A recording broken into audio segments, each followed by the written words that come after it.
नमस्कार दोस्तों, स्वागत है आप सभी का हमारे चैनल पे। दोस्तों, अब तक हमने टोटल 5 चैप्टर पढ़ लिए हैं और आपने भी अच्छे से पढ़ा होगा और आपको याद भी होगा। तो आइए उसी तरीके से आज हम 6 चैप्टर को पढ़ते हैं और समझते हैं इसको। तो ये चैप्टर का हमारा नाम हो गया नए प्रश्न नए विचार, और इसको हम पढ़ते हैं अच्छे से। तो हर चैप्टर की तरह यहाँ पे भी एक छोटी सी घटना की जिक्र किया हुआ है।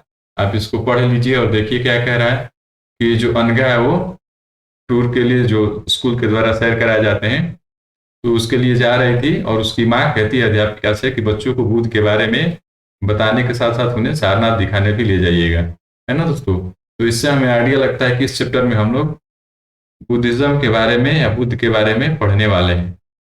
तो चैप्टर की शुरुआत भी होती है बुद्ध की कहानी से। तो बुद्ध की कहानी, अगर हम बात करें बुद्ध की कहानी की, तो आप लोग महात्मा बुद्ध को जानते होंगे, है ना, जो बौद्ध धर्म के संस्थापक थे। यहाँ पे बता रहा है कि बौद्ध धर्म के संस्थापक सिद्धार्थ थे, जिन्हें गौतम के नाम से भी जाना जाता है ना। तो ये दोनों नाम कहें तो गौतम बुद्ध का ही है, महात्मा बुद्ध का ही है।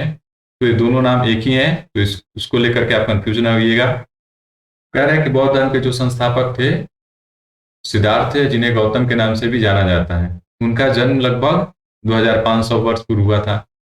देखिए दोस्तों, ये चैप्टर हमारे एग्जाम के लिए बहुत इंपॉर्टेंट है, क्योंकि आप कोई सा भी एग्जाम का निकाल करके पीवाईक्यू देख लीजिए, आपको इस चैप्टर से जरूर ही क्वेश्चन मिलेंगे, है ना।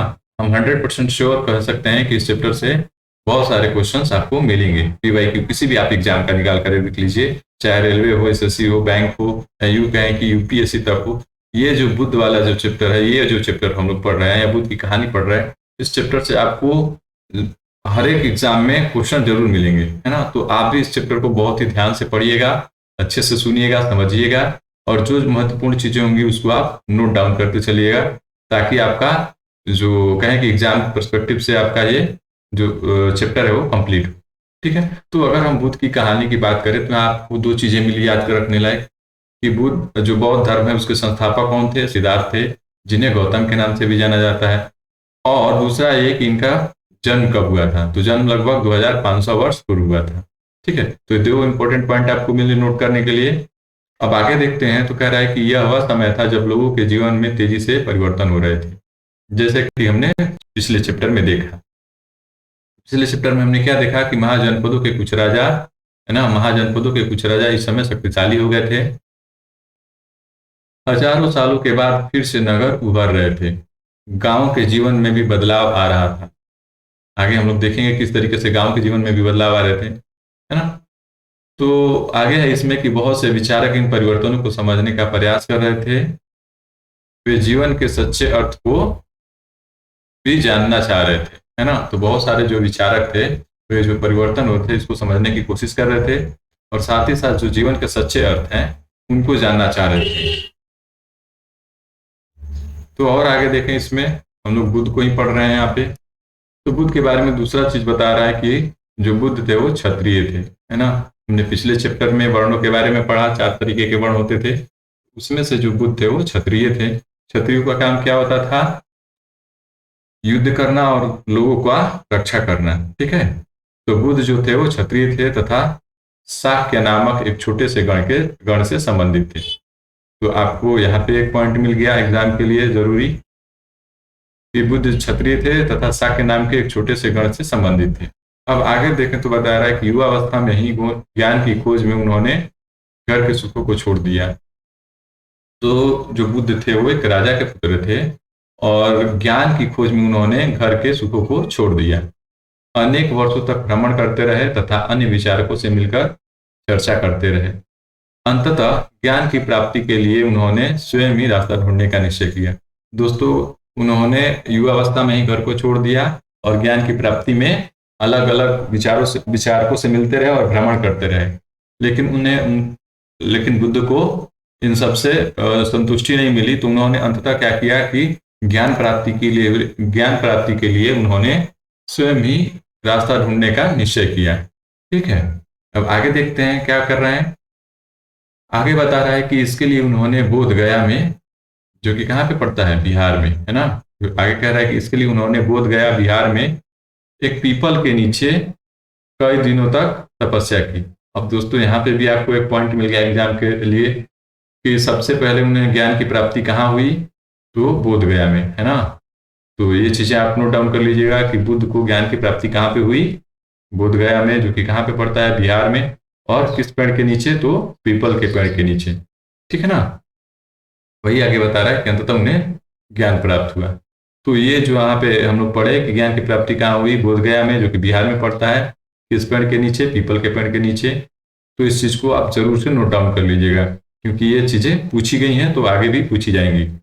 अब आगे देखते हैं। इसके बाद वे बुद्ध के रूप में जाने जाने लगे। तो जब उनको ज्ञान की प्राप्ति हुई तो गौतम को, जो जिनका नाम गौतम था, उनको बाद में बुद्ध के नाम से जाना जाने लगा। यहां से वे वाराणसी के निकट सारनाथ गए। ठीक, बोध गया से कहाँ गए, सारनाथ गए, जहां उन्होंने पहली बार उपदेश दिए। ठीक है, तो ये जो हम लोग पढ़ रहे हैं यहाँ पे कि यहाँ से वे वाराणसी गए और वाराणसी के निकट स्थित सारनाथ गए और वहां से उन्होंने, जहाँ पे उन्होंने पहली बार उपदेश दिया। तो ये भी आपके जो एग्जाम है उसके लिए बहुत ही इंपॉर्टेंट लाइन है, क्योंकि सब पूछा जाता है कि गौतम बुद्ध ने ज्ञान के बाद सबसे पहले उपदेश कहाँ दिए, तो सारनाथ हो गया। तो यहाँ पे दो चीजें, दो स्थल आपको मिले जो बुद्धा से रिलेटेड है। दोस्तों आगे क्या बता रहा है कि कुशीनारा में मृत्यु से पहले का शेष जीवन उन्होंने पैदल ही एक स्थान से दूसरे स्थान की यात्रा करने और लोगों को शिक्षा देने में व्यतीत किया। तो जन्म कहाँ पे हुआ था, यहाँ पे आप लिख लीजिएगा, में दिया नहीं है। तो जन्म हुआ था लुम्बिनी,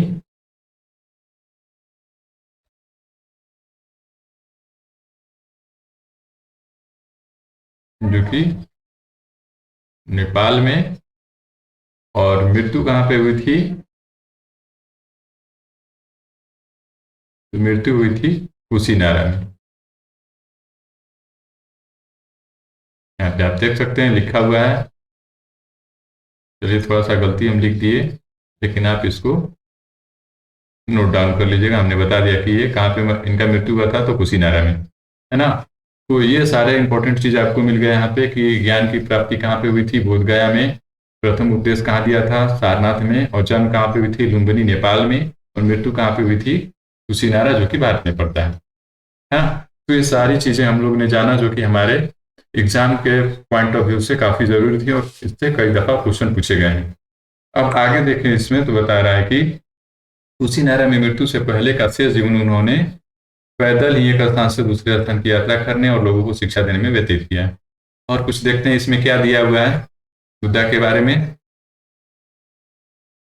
बुद्ध ने शिक्षा दी कि यह जीवन कष्टों और दुखों से भरा हुआ है और ऐसा हमारी इच्छा और लालसाओं के कारण है ना दोस्तों। तो बुद्ध ने यहाँ पे बहुत बड़ी बात और बहुत बड़ा ज्ञान दिया कि जो हमारा जीवन है वो कष्टों और दुखों से भरा हुआ है।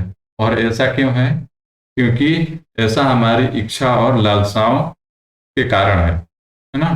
हम इतना इच्छा रखते हैं, इतनी महत्वाकांक्षा रखते हैं जिसके कारण कि पूरा ना हो तो हमें कष्ट और दुख होता है। तो वही बातें बुद्ध यहाँ पे बता रहे हैं कि यह जीवन कष्टों और दुखों से भरा हुआ है और ऐसा हमारी इच्छा और लालसाओं के कारण होता है, जो कि हमेशा, अब यहाँ पे लालसाओं को क्या कर रहा है, जो हमेशा पूरी नहीं हो सकती।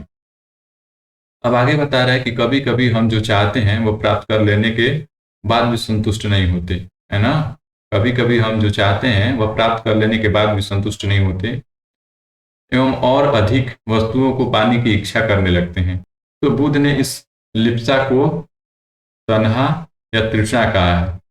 बुद्ध ने इस लिप्सा को क्या कहा है, तन्हा कहें या तृष्णा कहें, कहा है। बुद्ध ने शिक्षा दी कि आत्म संयम अपनाकर हम ऐसी लालसाओं से मुक्ति पा सकते हैं। बुद्ध ने यहाँ पे हमें ये भी बताया कि हमारे जीवन जो है वो कष्ट और दुखों से भरा है और ये दुख और कष्ट हमें क्यों मिलते हैं, हमारी इच्छाओं और लालसाओं के चलते, और कभी कभी हमारे लालच के चलते कि हमें जो चीजें पूरा करनी होती है, जो चाहते हैं वो मिल जाने के बाद भी हम उससे ज्यादा की इच्छा रखने लगते हैं। तो बुद्ध ने इन लिप्सा को तन्हा कहें या यूं कहें कि तृष्णा कहा है, और बुद्ध ने इसका उपाय भी बताया है कि हम आत्म संयम अपनाकर ऐसी लालसाओं से मुक्ति पा सकते हैं, है ना दोस्तों। तो ये हमारे अगर कहें कि एग्जाम से नहीं तो हमारे जीवन के लिए बहुत महत्वपूर्ण है ये बातें। इन सबको हमें अपने जीवन में उतारना चाहिए और समझना चाहिए इन बातों को। हम और आगे देखते हैं कि उन्होंने क्या बताया है। उन्होंने लोगों को दयालु होने तथा मनुष्यों के साथ साथ जानवरों के जीवन का भी आदर करने की शिक्षा दी, है ना दोस्तों। तो बुद्ध ने बताया कि हमें मनुष्यों के साथ तो दयालु होना चाहिए और आदर करना चाहिए, साथ ही साथ हमें जानवरों के भी जीवन का आदर करना चाहिए।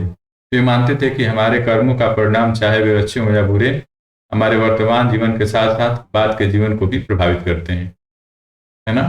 तो बुद्ध का मानना था, यानी यहाँ से पता चलता है कि बुद्ध को, जो बुद्ध थे वो पुनर्जन्म में भी विश्वास रखते थे। तो इस तरीके से वे कह रहे हैं कि वे मानते थे कि हमारे कर्मों के परिणाम चाहे अच्छे हों या बुरे, हमारे वर्तमान जीवन के साथ साथ बाद के जीवन को भी प्रभावित करते हैं। यहाँ पे सारनाथ स्तूप के बारे में दोस्तों थोड़ा सा बताया गया है। कह रहे हैं कि इस इमारत को स्तूप के नाम से जाना जाता है। यहीं पर बुद्ध ने अपना सर्वप्रथम उपदेश दिया था। इस घटना की स्मृति में यहाँ पर स्तूप का निर्माण किया गया है ना। तो आइए इस स्तूप को भी देखते हैं और आगे इसमें पढ़ते भी हैं। यहाँ पे आप देख सकते हैं ये किस तरीके का स्तूप है ना दोस्तों। तो ये किस याद में बनाया गया था, क्योंकि बुद्ध ने सर्वप्रथम यहीं पे अपने उपदेश दिए थे। तो हम लोग इसको बार बार बोल रहे हैं तो आपको याद हो जाना चाहिए, क्योंकि ये बहुत इंपॉर्टेंट है और कई दफ़ा एग्जाम में पूछा जाता है। और आप जरूर कोई एग्जाम देंगे तो आपसे ये प्रश्न जरूर मिलेगा, तो इसको याद रखिएगा। अब आगे देखते हैं, पढ़ते भी हैं साथ में। बुद्ध ने अपनी शिक्षा सामान्य लोगों की प्रकृत भाषा में दी, है ना। तो यहाँ पे आप देख रहे हैं क्या लिख रहा है कि बुद्ध ने अपनी शिक्षा सामान्य लोगों की भाषा, जो क्या थी, प्रकृत भाषा में दी है, इससे सामान्य लोग भी उनके संदेशों को समझ सके। तो बुद्ध ने जो आम लोगों की भाषा थी या सामान्य लोगों की भाषा थी, प्रकृत भाषा, उसमें अपनी शिक्षा दी, जिससे कि सामान्य लोग भी उनके संदेश को समझ सके। अब आइए और देखते हैं आगे क्या कह रहा है इसमें। यहाँ पे आप स्तूप को देख रहे हैं किस तरीके का है ये स्तूप, जो कि सारनाथ का स्तूप है। तो हम देखें इसमें तो क्या हमें और बता रहा है कि बुद्ध ने कहा कि लोग किसी शिक्षा को केवल इसलिए नहीं स्वीकार करें कि यह उनका उपदेश है ना। बुद्ध ने यह भी कहा कि लोग उनकी शिक्षा को इसलिए ना स्वीकार करें क्योंकि यह उनका उपदेश है, बल्कि वे उसे अपने विवेक से मापे, है ना दोस्तों। आजकल के डेट में क्या है कि कोई भी आता है कुछ भी बोल करके चला जाता है और हम उस पर विश्वास कर लेते हैं। तो दोस्तों जो पहले के विचारक थे, तीर्थंकर थे, और यूं कहें कि अभी तो यहाँ पे बुद्ध ने भी कहा, महात्मा बुद्ध ने भी कहा कि हमें कोई कुछ भी कहता है तो उसे सत्य नहीं मान लेना चाहिए, हमें भी उसके लिए कुछ काम करना चाहिए और उसे जानना चाहिए कि क्या वास्तविक में जो बोला जा रहा है वही सत्य है या कुछ और सत्य है ना। तभी हम कुछ नया खोज सकते हैं। नहीं तो अगर दूसरों की बातें को सुन सुन करके हम आगे बढ़ते रहें तो कुछ नया नहीं कर पाएंगे, क्योंकि इस समाज में बहुत सारे लोग हैं जो आपको आगे बढ़ाने के साथ साथ पीछे बढ़ाने का भी काम करते हैं, नीचे करने का भी काम करते हैं। तो दोस्तों आप किसी की बातों को आंख बंद करके विश्वास ना करें, आप उस पर खुद भी कोशिश करें जानने का कि हाँ आपके माध्यम से उसकी क्या जानकारी मिल रही है कि क्या वो सत्य है या असत्य है। तो यही बुद्धा ने भी कहा कि उनकी बातों को इसलिए ना माना जाए क्योंकि ये बुद्ध का उपदेश है, आप उसके लिए अपने विवेक का प्रयोग कीजिए और उसका भी पता लगाइए कि सच में क्या है ना। अब हम यहाँ पे आगे देखते हैं क्या लिख रहा है कि किस्सा गौतमी की कहानी। यहाँ पे एक हमें कहानी देखने को मिल रहा है, किसका, किस्सा गौतमी की कहानी। यह बुद्ध के विषय में एक प्रसिद्ध कहानी है।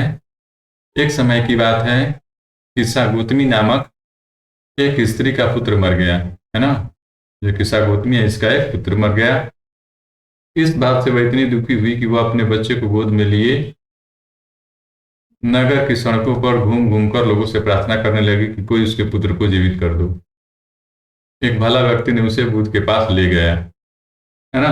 तो किस्सा गौतमी की जो थी उसका पुत्र मर जाता है और वो क्या करती है कि अपने बच्चे को लेकर के गोद में सड़क सड़क और इधर उधर घूमती रहती है और लोगों से प्रार्थना करती रहती है कि कोई उसके पुत्र को जीवित कर दे। तो एक भले आदमी ने क्या किया कि उसे ले करके बुद्ध के पास गया। तो बुद्ध ने कहा, मुझे एक मुट्ठी सरसों के बीज ला कर दो, मुझे एक मुट्ठी सरसों के बीज ला कर दो, मैं तुम्हारे पुत्र को जीवित कर दूंगा। किस्सा गौतमी बहुत प्रसन्न हुई, पर वह जैसे ही बीज लाने के लिए जाने लगी तभी बुद्ध ने उसे रोका और कहा, क्या कहा, ये बीज ऐसे घर से लाना मांग कर लाओ जहाँ किसी की मृत्यु ना हुई हो। किस्सा गौतमी एक दरवाजे से दूसरे दरवाजे गई, लेकिन वह जहां भी गई उसने पाया कि हर घर में किसी न किसी के पिता, माता, बहन, भाई, पत्नी, बच्चे और चाचा चाची, दादा दादी यानी की मृत्यु हुई थी। तो इस तरीके से बुद्ध ने समझाया कि मृत्यु एक सत्य है जो कि होता ही होता है ना। तो ये कहानी आपने पढ़ा, आपको क्या समझ में आया, आपको क्या आइडिया मिला इससे? अब चलिए आगे देखते हैं, आगे क्या कह रहा है। आगे यहाँ पे बात कर रहा है उपनिषद के बारे में, है ना। उपनिषद क्या होते हैं? तो कह रहा है उपनिषद किसी समय बहुत से दूसरे अन्य चिंतक भी दार्शनिक प्रश्नों का उत्तर ढूंढने का प्रयास कर रहे थे। उनमें से कुछ मृत्यु के बाद जीवन के बारे में जानना चाहते थे, जबकि अन्य यज्ञों के उपयोगिता के बारे में जानने को उत्सुक थे। उनमें से कुछ मृत्यु के बाद जीवन के बारे में जानना चाहते थे, जबकि अन्य यज्ञों की उपयोगिता के बारे में जानने को उत्सुक थे। इनमें से अधिकांश चिंतकों का यह मानना था कि इस विश्व में कुछ तो ऐसा है जो अस्थायी है और जो मृत्यु के बाद भी बचा रहता है। उन्होंने इसका वर्णन आत्मा तथा ब्रह्मा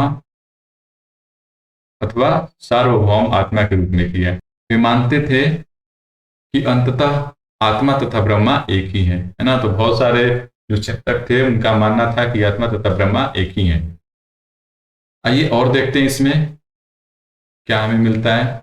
यहाँ पे कह रहा है कि ऐसे कई विचारकों का संकलन उपनिषदों में हुआ था। ठीक है, तो ऐसे जो विचार हैं उनका संकलन कहाँ पे हुआ है? तो ऐसे कई विचारों का संकलन उपनिषदों में हुआ है। उपनिषद उत्तर वैदिक ग्रंथों का हिस्सा थे। जो उपनिषद थे वो उत्तर वैदिक ग्रंथों के हिस्सा थे। उपनिषद का शाब्दिक अर्थ है गुरु के समीप बैठना। ठीक है, उपनिषद का शाब्दिक अर्थ क्या होता है? गुरु के समीप बैठना। इन ग्रंथों में अध्यापकों और विद्यार्थियों के बीच बातचीत का संकलन किया गया है। प्रायः ये विचार सामान्य वार्तालाप के रूप में प्रस्तुत किए गए हैं। तो ये तमाम चीजें हमने देखी। उपनिषद को यहाँ पे देखा कि उपनिषद का शाब्दिक अर्थ क्या होता है, गुरु के समीप बैठना, और उनमें किन चीजों का वर्णन है। तो ये भी हमने देखा कि ये उत्तर वैदिक ग्रंथों के हिस्सा है। ठीक है ना दोस्तों। तो इस तरीके से हमने उपनिषद के बारे में जाना और क्या है इसमें दिया हुआ। आइए आगे देखते हैं। ये यहाँ पे एक पार्ट है हमारा जो छूट गया है, इसको भी हम लोग थोड़ा सा देख लेते हैं कि इसके बारे में क्या बता रहा है। यहाँ पे कह रहा है कि भारतीय दर्शन की 6 पद्धति, जो भारतीय दर्शन है उसके 6 पद्धति हैं, जिसको हम की षड दर्शन बोलते हैं ना। षड दर्शन, आइए इसको पढ़ते हैं। सदियों से भारत द्वारा सत्य की बौद्धिक खोज का प्रतिनिधित्व, कह रहा है कि सदियों से भारत द्वारा सत्य की बौद्धिक खोज का प्रतिनिधित्व दर्शन की 6 शाखाओं ने किया। ठीक है, वैशेषिक, न्याय, संख्या, योग, पूर्व मीमांसा और वेदांता या उत्तर मीमांसा के नाम से जाने जाते हैं। तो दोस्तों इस चीज को आप नोट कर लीजिएगा यहाँ से यहाँ तक, है ना। बहुत इंपॉर्टेंट है कि जो भारतीय दर्शन की 6 पद्धति है वो कौन कौन से हैं। तो ये 6 पद्धति हैं, वैशेषिक, न्याय, संख्या, योग, पूर्व मीमांसा और वेदांत या उत्तर मीमांसा, है ना। तो ये 6 जो हमारे षड दर्शन हैं, या यूं कहें कि भारतीय दर्शन की 6 पद्धतियां हैं, इनको आप याद रखिएगा। आगे बता रहा है कि दर्शन की इन 6 पद्धतियों की स्थापना क्रमशः ऋषि कणाद, आप इसको ऐसे लिखिएगा कि यहाँ पे आप लिख लीजिएगा कि जो हमारे संख्या है, ठीक है ना, उनको लिख लीजिएगा, जो पद्धतियां हैं उनको लिख लीजिएगा, और इस साइड उनके जो संस्थापक हैं उनको लिख लीजिएगा। ठीक है, यहाँ पे पद्धतियां हो गई और उनके जो संस्थापक हो गए या विचारक हो गए उसको लिख लीजिएगा। तो अगर हम देखें वैशेषिक का, तो वैशेषिक किसने लिखा था? ऋषि कणाद ने। न्याय किसने लिखा था? तो गौतम ने। और संख्या का किसने स्थापना किया था? तो कपिल ने। और बात करें अगला योग का, तो पतंजलि। और पूर्व मीमांसा जैमिनी, और यूं कहें कि वेदांत या उत्तर मीमांसा का व्यास ने। ठीक है, तो इस चीज को आप नोट डाउन करके इस तरीके से लिख लीजिएगा ताकि आपको आसान हो एग्जाम के लिए। याद करना। ठीक है, आइए और देखते हैं इसमें क्या है। तो क्या कह रहा है कि दर्शन की इन 6 पद्धतियों की स्थापना क्रमशः ऋषि कणाद, गौतम, कपिल, पतंजलि, जैमिनी और व्यास द्वारा की गई मानी जाती है ना। और आगे क्या कह रहा है कि मानी जाती हैं, जो आज भी देश में बौद्धिक चर्चा को दिशा देते हैं, है ना। बात करें तो जर्मन मूल के ब्रिटिश भारतविद फ्रेडरिक मैक्समुलर, है ना, इनका नाम आप आगे पढ़ेंगे। तो कह रहा है कि जर्मन मूल के ब्रिटिश भारतविद फ्रेडरिक मैक्समुलर के अनुसार दर्शन की इन 6 शाखाओं का विकास कई पीढ़ियों के दौरान व्यक्तिगत विचारों को योगदान से हुआ। ठीक है, तो मैक्समुलर के अनुसार दर्शन की इन 6 शाखाओं का विकास कई पीढ़ियों के दौरान व्यक्तिगत विचारकों के योगदान से हुआ। यद्यपि ये एक दूसरे से भिन्न दिखते हैं, तथापि सत्य की इनकी समझ में आधारभूत तालमेल दिखता है ना। तो ये सारी चीजें थी जो हमने यहाँ पे देखा। तो जो कुछ भी इंपॉर्टेंट चीजें थी हमने आपको बताया, उन सारे को नोट कर लीजिएगा। तो आप बिल्कुल इसको मिस मत कीजिएगा, अब जरूर से इसको नोट डाउन करते चलिएगा। ठीक है दोस्तों, आइए और आगे देखते हैं कि इसमें क्या दिया हुआ है इस चैप्टर में। उपनिषदों में आगे है एक कहानी बुद्धिमान भिखारी का, है ना। तो देखते हैं हम इस बुद्धिमान भिखारी को, इसमें क्या कह रहा है। यह वार्तालाप छांदोग्य उपनिषद नामक प्रसिद्ध उपनिषद की एक कहानी पर आधारित है ना। तो ये जो वार्तालाप है, यहाँ पे हम जो पढ़ने वाले हैं वार्तालाप, ये किस पे आधारित है। छंदोग्य उपनिषद नामक प्रसिद्ध उपनिषद की एक कहानी पर आधारित है। तो आइए इस वार्तालाप को हम पढ़ते हैं, समझते हैं।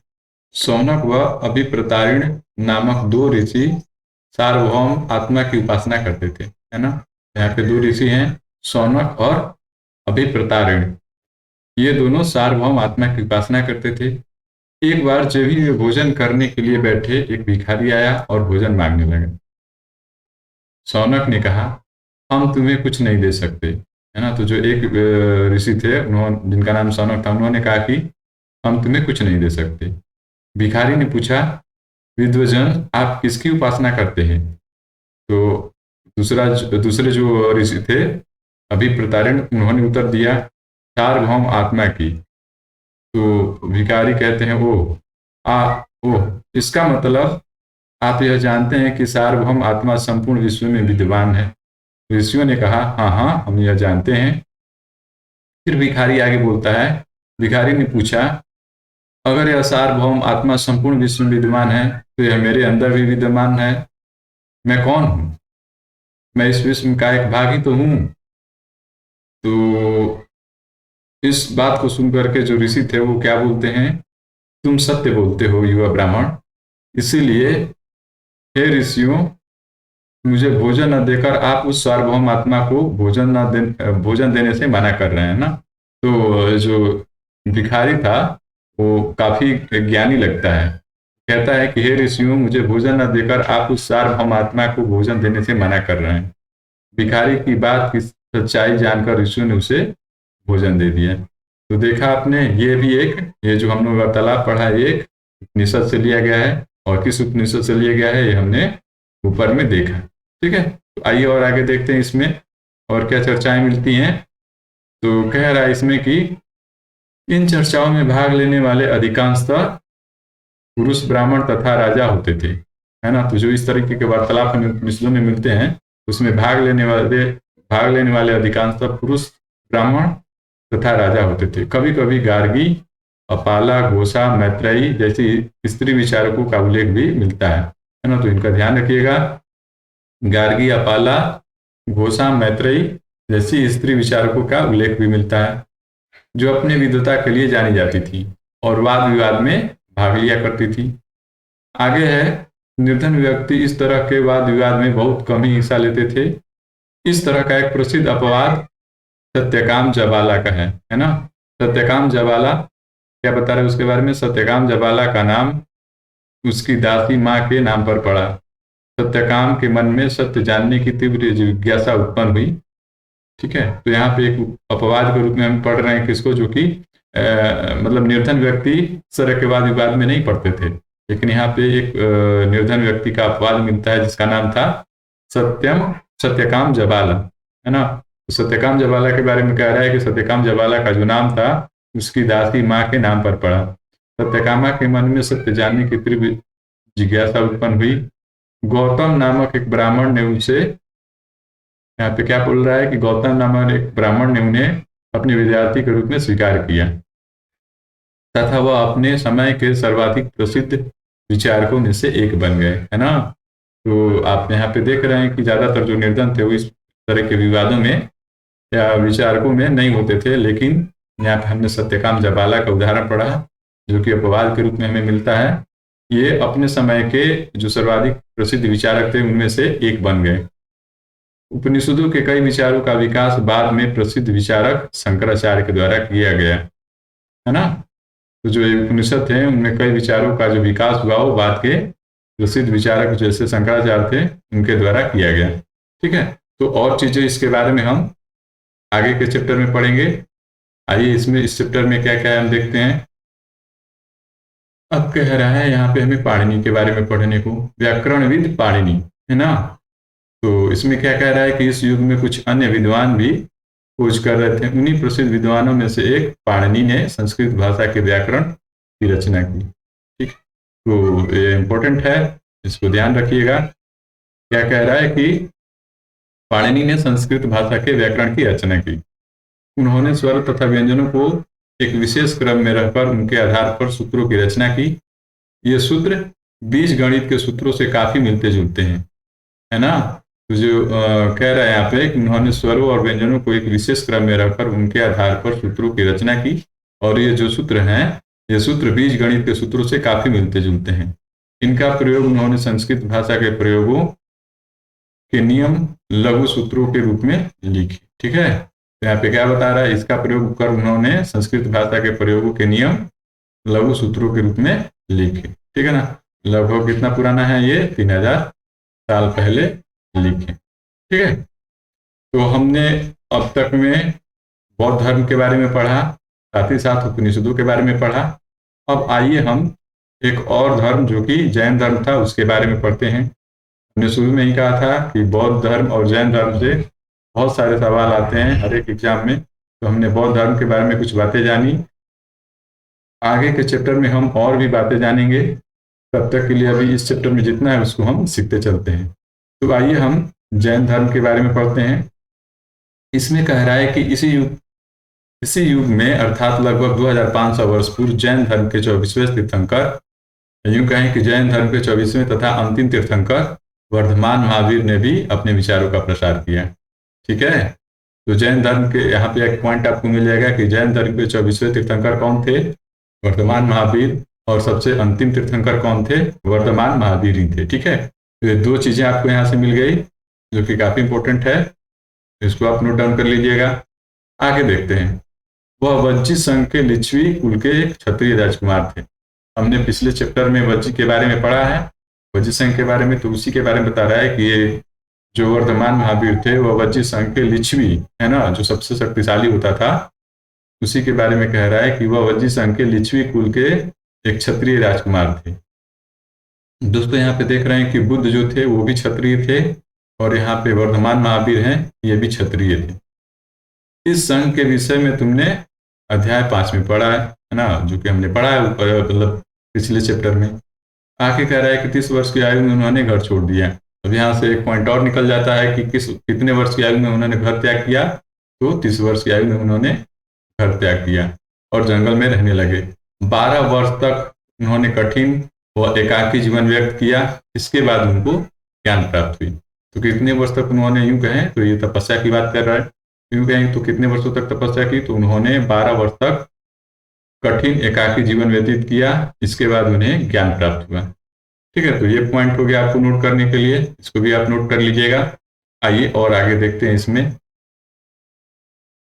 कह रहा है कि उनकी शिक्षा सरल थी, है ना, जो उपदेश देते थे वो काफी सरल था। सत्य जानने की इच्छा रखने वाले व्यक्ति प्रत्येक स्त्री व पुरुष को अपना घर छोड़ देना चाहिए। उनका कहना था वर्धमान महावीर का कि जो सत्य जानने की इच्छा रखने वाले स्त्री और पुरुष हैं उन्हें अपना घर छोड़ देना चाहिए। उन्हें अहिंसा के नियमों का कड़ाई से पालन करना चाहिए। अहिंसा मतलब समझते हैं, अहिंसा मतलब कि हिंसा नहीं करना, किसी जानवर को या किसी मनुष्य के प्रति हिंसक भावना रखना ही अहिंसा है। तो कह रहे हैं कि उन्होंने अहिंसा के नियमों का कड़ाई से पालन उन्हें अहिंसा के नियमों का कड़ाई से पालन करना चाहिए, अर्थात किसी भी जीव को कष्ट नहीं देना चाहिए और न ही उनकी हत्या करनी चाहिए। आगे कहता है कि महावीर का कहना था, सभी जीव जीना चाहते हैं, सभी के लिए जीवन प्रिय है ना। तो महावीर कहते थे कि सभी सभी जीव जीना चाहते हैं और सभी के लिए जीवन प्रिय है। महावीर ने अपनी शिक्षा प्रकृति में दी, है ना। तो यहाँ पे आप देख सकते हैं कि महावीर ने किस भाषा में, या यूँ कहें कि किस तरीके से अपना शिक्षा दिया। तो प्रकृति में शिक्षा दिए। हमने ऊपर पढ़े थे भाषा कुछ, तो प्रकृति भी जो था वो आम लोगों का भाषा था, तो महावीर भी अपनी शिक्षा प्रकृति भाषा में दिए। यही कह रहा है कि यही कारण है कि साधारण जन भी उनके तथा उनके अनुयायियों के शिक्षा को समझ सके, है ना। तो जो प्रकृति भाषा था वो साधारण लोगों की भाषा थी।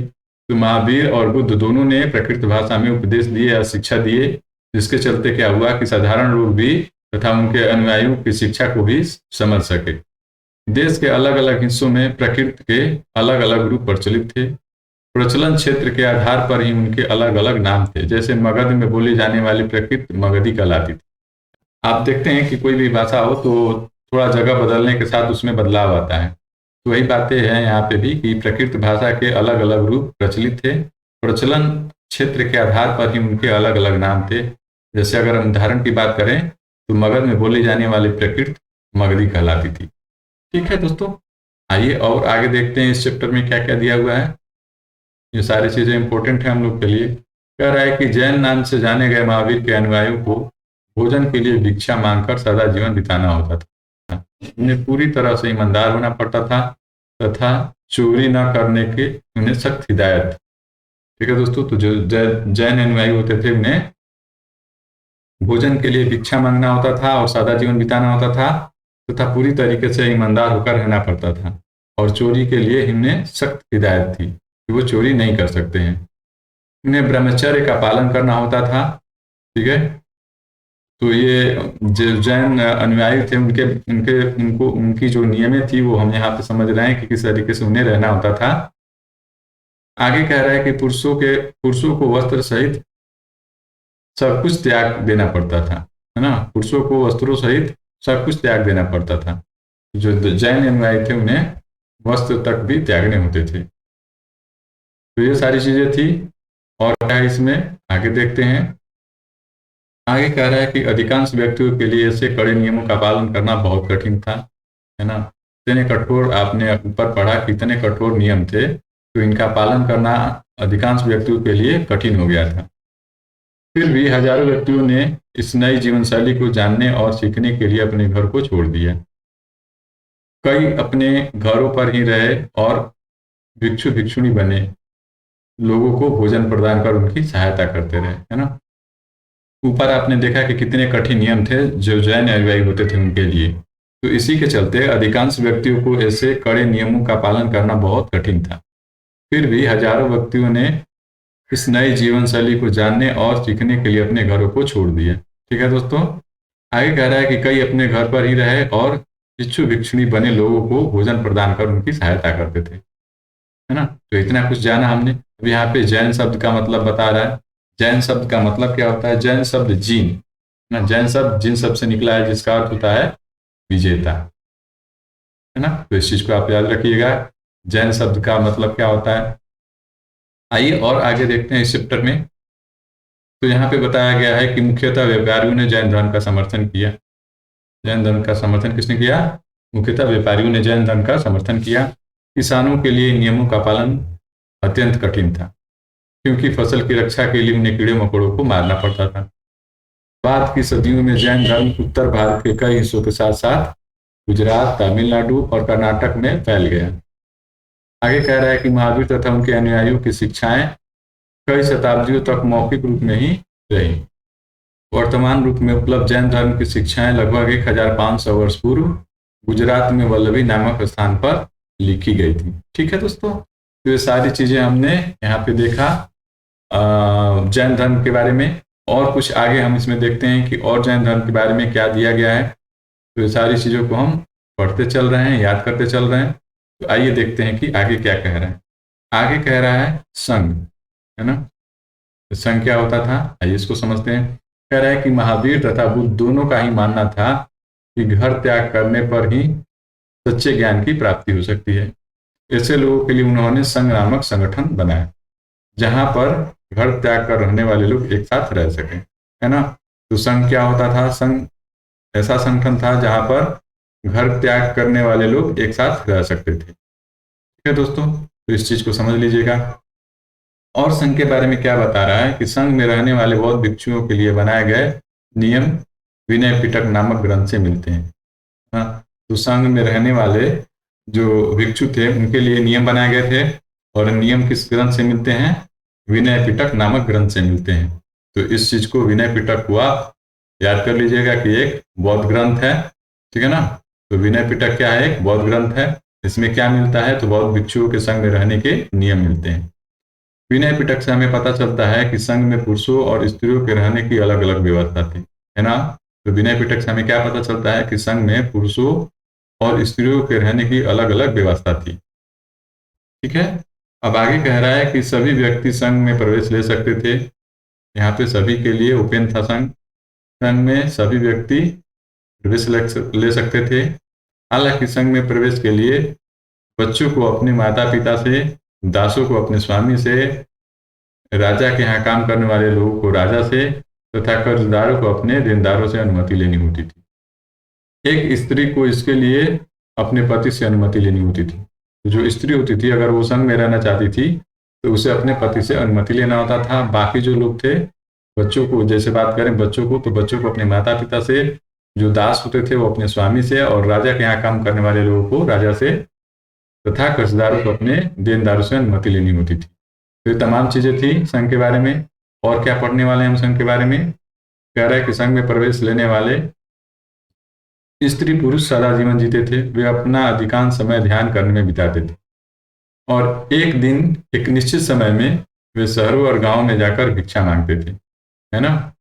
यही कारण है कि उन्हें भिक्षु तथा भिक्षुणी कहा गया। तो जो भिक्षा मांगते थे उन्हें क्या कहा गया, पुरुषों के लिए भिक्षु और स्त्रियों के लिए भिक्षुणी शब्द प्रयोग किया गया। वे आम लोगों को, आगे क्या बता रहा है कि वे आम लोगों को शिक्षा देते थे, और साथ ही एक दूसरे की सहायता भी करते थे। जो संघ के लोग थे वो लोगों को शिक्षा देते थे और साथ ही एक दूसरे की सहायता करते थे। किसी तरीके की आपसी लड़ाई का निपटारा करने के लिए वे प्रायः बैठकें किया करते थे। तो अगर कभी आपस में कोई लड़ाई हो जाता था तो उसके निपटारे के लिए बैठकें की जाती थी। अब आगे कह रहा है कि संघ में प्रवेश लेने वालों में, यहाँ पे आप देख सकते हैं, संघ में प्रवेश लेने वालों में ब्राह्मण, क्षत्रिय, व्यापारी, मजदूर, नाई, गणिकाएं तथा दास शामिल थे। तो यहाँ पे आप दोस्त देख सकते हैं दोस्तों कि यहाँ पे सभी वर्णों के लिए संघ खुला था। इसमें कोई भी जा सकता था, किसी वर्ण के लोग जा सकते थे और भिक्षु या भिक्षुणी बन सकते थे या बौद्ध धर्म को अपना सकते थे, यूं कहें तो। मैं आगे बता रहा है कि इनमें से कई लोगों ने बुद्ध की शिक्षाओं के विषय में लिखा, तथा कुछ लोगों ने संघ में अपने जीवन के विषय में सुंदर कविताओं की रचना की, है ना। तो ये सारी चीजें हमने देखी। आइए हम एक नेक्स्ट टॉपिक देखते हैं। क्या है नेक्स्ट, है हमारा विहार। विहार क्या होते हैं। तो हमने संघ देखा, अब हम देखते हैं विहार। जैन तथा बौद्ध भिक्षु पूरे साल एक स्थान से दूसरे स्थान घूमते हुए उपदेश दिया करते थे, है ना। तो जो जैन और बौद्ध भिक्षु थे वो पूरे साल घूमते रहते थे एक जगह से दूसरे जगह और उपदेश दिया करते थे। केवल वर्षा ऋतु में जब यात्रा कठिन हो जाता था तो वे एक ही स्थान पर निवास करते थे। ठीक है, अब देख रहे हैं, समझ रहे हैं इन चीजों को, कि पूरे साल वो एक जगह से दूसरे जगह घुमा करते थे और उपदेश दिया करते थे। लेकिन जब वर्षा ऋतु आती थी तो वर्षा ऋतु में यात्रा करना कठिन हो जाता था, तो ऐसे समय वे एक ही स्थान पर निवास करते थे। ऐसे समय वे अपने अनुयायियों द्वारा उद्यानों में बनवाए गए अस्थायी निवासों में अथवा पहाड़ी क्षेत्रों की प्राकृतिक गुफाओं में रहते थे। तो जो वर्षा ऋतु होती थी उस समय की यहाँ पे बात हो रही है कि ऐसे समय में वे अपने अनुयायियों द्वारा उद्यानों में बनवाए गए अस्थायी निवासों में अथवा पहाड़ी क्षेत्रों की प्राकृतिक गुफाओं में रहते थे।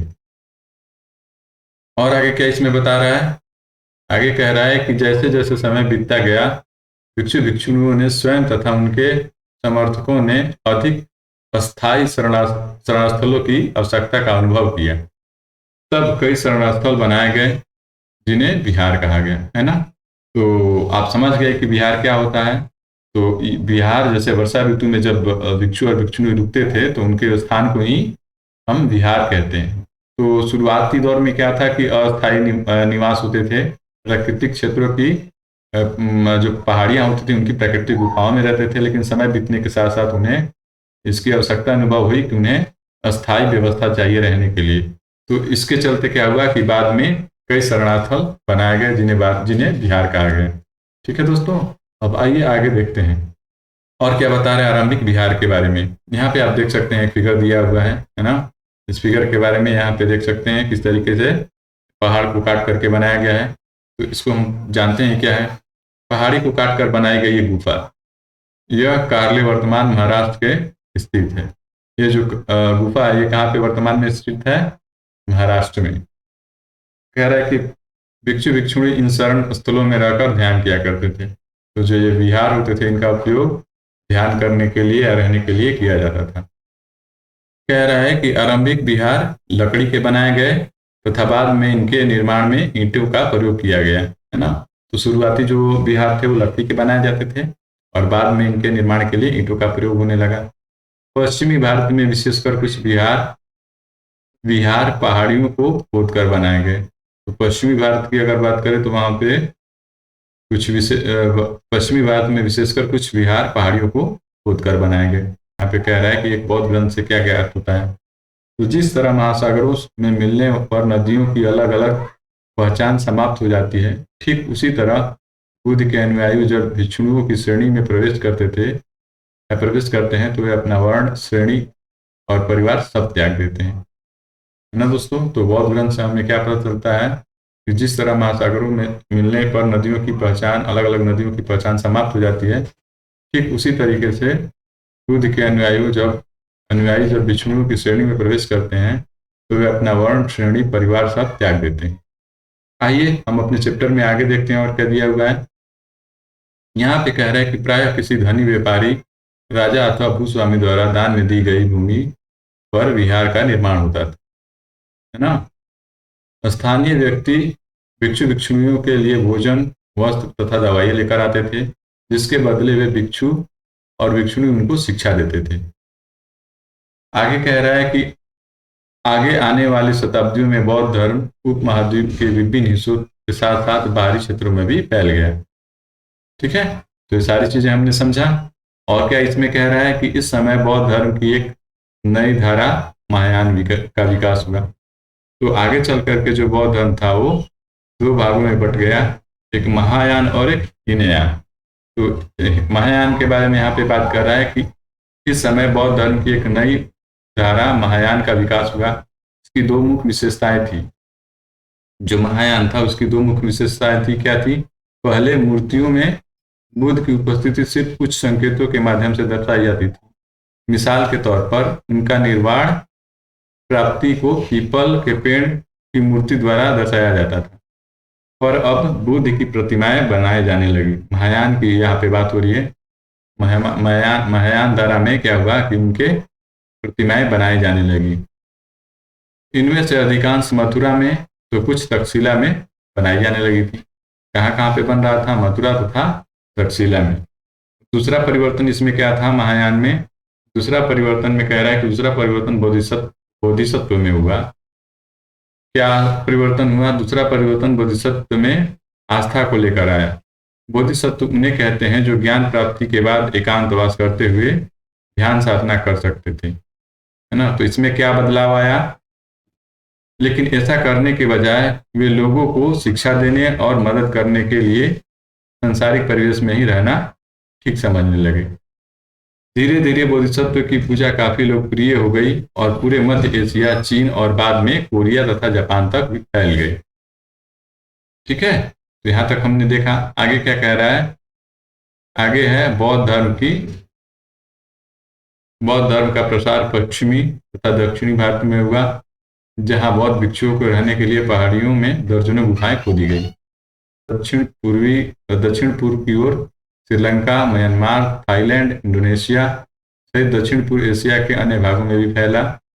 थेरवाद नामक बौद्ध धर्म का आरंभिक रूप इन्हीं क्षेत्रों में कहीं प्रचलित था। तो जो थेरवाद था उसकी बात कर रहा है कि थेरवाद नामक बौद्ध धर्म का आरंभिक रूप इन्हीं क्षेत्रों में कहीं प्रचलित था, यानी कि दक्षिण पूर्वी एशिया में, है ना।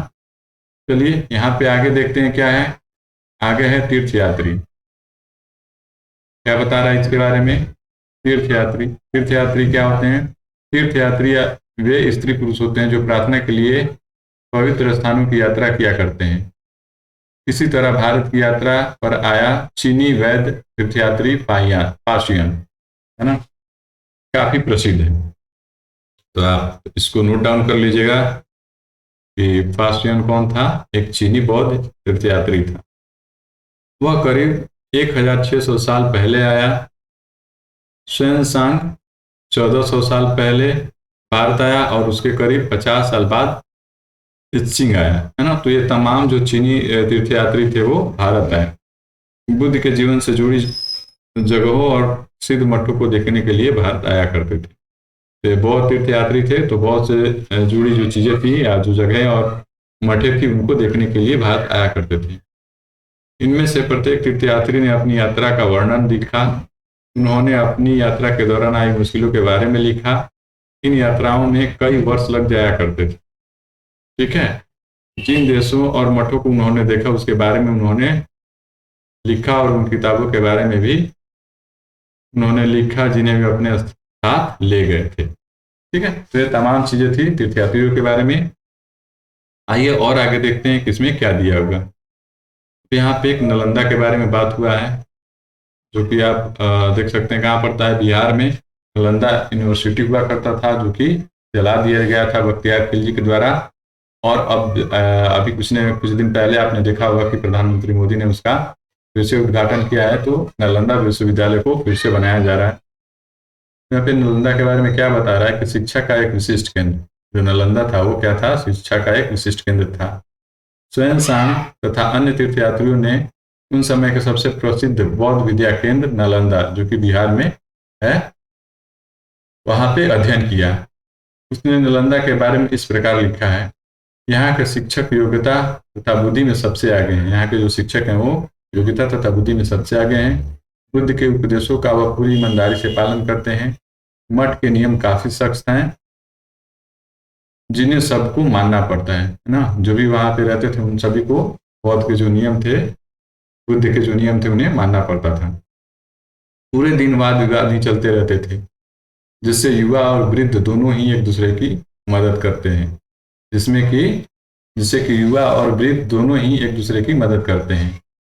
आगे है, विभिन्न शहरों से विद्वान लोग अपनी शंकाएं दूर करने यहाँ आते हैं।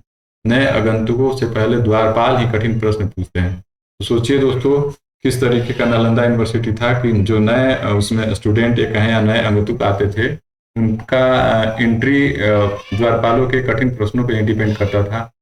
तो आप सोचिए कि उस समय के जो द्वारपाल थे वो कितने पढ़े लिखे होंगे कि वही इंटरव्यू लेते थे, तब जाकर के लोगों को अंदर विश्वविद्यालय में प्रवेश लिया जाता था, है ना। वे कह रहे हैं कि वे अंदर जाने की अनुमति तभी मिलती थी जब वे द्वारपाल को सही उत्तर दे पाते हैं। तो आप सोच सकते हैं कि उस समय की जो नालंदा यूनिवर्सिटी थी या नालंदा विद्यालय था, विश्वविद्यालय था, वो कितना उसमें जो लोग थे वो विद्वान होते होंगे कि अगर आपको उसमें एंट्री लेना होता था तो जो द्वारपाल होते थे उनके प्रश्नों का सही उत्तर देना होता था। 10 में से 7-8 सही, कह रहा है कि 10 में से 7-8 सही उत्तर नहीं दे पाते हैं, है ना। तो अगर 10 लोगों की बात की जाए तो कह रहा है कि 10 में से 7-8 सही उत्तर नहीं दे पाते हैं। तो सोचिए कि उस समय के द्वारपाल कितने बुद्धिमान होंगे कि लगभग अगर 10 लोगों से सवाल पूछते थे तो उसमें से 7-8 लोग फेल ही हो जाते थे। ठीक है। आइए आगे देखते हैं आगे और क्या है इसमें। जीवन के चरण, है ना, जीवन के चरण, आश्रम में क्या बता रहा है? आश्रम शब्द का तात्पर्य जीवन के एक चरण से है। ब्रह्मचर्य, गृहस्थ, वानप्रस्थ तथा संन्यास नामक 4 आश्रमों की व्यवस्था की गई है। ब्रह्मचर्य के अंतर्गत ब्राह्मण, क्षत्रिय, वैश्य से अपेक्षा की जाती थी कि इस चरण के दौरान वे सादा जीवन बिताकर वेदों की अध्ययन करें, वेदों का अध्ययन करेंगे, है ना। तो जो ब्रह्मचर्य होता था उसके अंतर्गत ये अपेक्षा की जाती थी कि ब्राह्मण, क्षत्रिय और वैश्य इस चरण के दौरान सादा जीवन बिताकर वेदों का अध्ययन करेंगे। गृहस्थ में क्या होता था? गृहस्थ में गृहस्थ गृहस्थ आश्रम के अंतर्गत उन्हें विवाह कर एक गृहस्थ के रूप में रहना होता था। वानप्रस्थ के अंतर्गत उन्हें जंगल रहकर साधना करनी पड़ती थी। अंततः उन्हें सब कुछ त्याग कर सन्यासी बन जाना था। तो ये आप क्रमबद्ध से आप देख सकते हैं कि पहले ब्रह्मचर्य, फिर गृहस्थ, फिर वानप्रस्थ और सन्यास, ये 4 टाइप के जो आश्रम थे इनका व्यवस्था किया गया था और इनका पालन करना होता था। आश्रम व्यवस्था ने लोगों को अपने जीवन का कुछ हिस्सा ध्यान में लगाने के पर बल दिए, है ना। तो ये जो आश्रम व्यवस्था था इसके चलते क्या हुआ कि जो लोग थे अपने जीवन के कुछ हिस्सों को ध्यान लगाने में उपयोग करते थे, या इससे बल पड़ता था कि वो अपने जीवन के कुछ हिस्से ध्यान में बिताएं। ठीक है दोस्तों, तो यहाँ तक हमने देखा, हमने पूरे चैप्टर को अच्छे से पढ़ा। ठीक है, तब तक मिलते हैं नेक्स्ट चैप्टर में। धन्यवाद।